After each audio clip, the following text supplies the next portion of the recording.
बंद क्यों किए थे? चक्कर है वही चक्कर है, टोल क्रशर बंद क्यों किए थे? चक्कर है वही चक्कर है, सवालों के जवाब देने होंगे, देने होंगे, देने होंगे।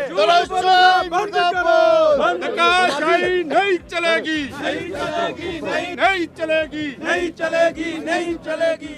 एक मंत्री कुछ बोल रहा है, दूसरा मंत्री कुछ बोल रहा है, और यहाँ पर जिक्र किया गया कि वहाँ के जो विधायक हैं, क्या नाम, जो सीपीएस हैं, उनने कहीं जिक्र किया कि अगर ये जो है वो ये माइनिंग नहीं हुई होती, इलीगल बोला या क्या बोला शब्द मेरे पास नहीं है, लेकिन उनने कहा अगर नहीं होते तो सारा का सारा नालागढ़ बह गया था बोलते हैं। अब ये तमाशा ही बन गया है, ये तमाशा बन गया है हिमाचल प्रदेश में कांग्रेस पार्टी की सरकार का वर्तमान में।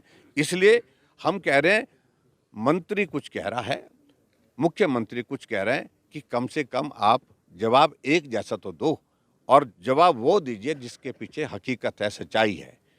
इसलिए आज जब हमने प्रश्न का उत्तर संतोषजनक नहीं मिला, जो विपिन परमार जी ने प्रश्न किया था, जब उनको पूछने के लिए दोबारा सप्लीमेंट्री अलाउ नहीं की गई, और इस कारण से हमने वॉकआउट किया। नहीं, देखिए, एक बात मान करके चलिए, मुख्यमंत्री को तो आदत है कुछ भी कहने की, और उनको ये एहसास ही नहीं हो पा रहा कि वो मुख्यमंत्री है, जो कहना है वो फैक्ट्स पर कहना चाहिए, और जो जिसमें सच्चाई हो, और जानकारी उनके पास है या नहीं है मुझे नहीं मालूम, जानकारी होनी चाहिए, लेकिन कुछ भी कहने की आदत है, इसलिए मैं उस पर टिप्पणी नहीं करना चाहता। आज विधानसभा शुरू होते ही पहला ही प्रश्न स्टोन क्रशर के ऊपर था, और मुझे बड़े दुख के साथ कहना पड़ रहा है कि सरकार किसी भी प्रश्न के उत्तर की ठीक तरीके से तैयारी करके नहीं आती है, और प्रश्न के उत्तर में इस प्रकार का असंतोष था कि हमने वहाँ पे सप्लीमेंट्री पूछा कि भैया आप लोगों ने हिमाचल प्रदेश के अंदर कुछ क्रशरों को बंद कर दिया, कुछ जिलों में क्रशरों को बंद नहीं किया, उसका क्या कारण था, और उसके कारण से कितना रेवेन्यू लॉस हुआ,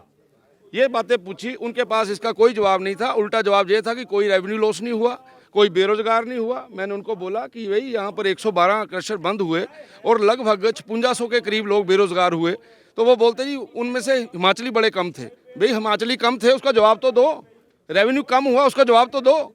लेकिन माननीय मंत्री जी, मुझे ऐसा लग रहा है क्योंकि आजकल वो मंत्री और बनने हैं, डर ही लग रहा है इनको कि हमारा विभाग ना छिन जाए, जवाब ही ठीक नहीं दे रहे, इसलिए आज बड़ा असंतोषजनक जवाब जो है वो मंत्री जी ने दिया, और उसके ऊपर जो सोने पे सुहागा माननीय मुख्यमंत्री जी ने कर दिया, उनका जवाब भी इस तरीके का था कि उसमें भी कुछ नहीं निकला। वो आगे आने वाले 4 वर्षों में क्या करना चाहते हैं वो उसके बारे में बोल रहे थे।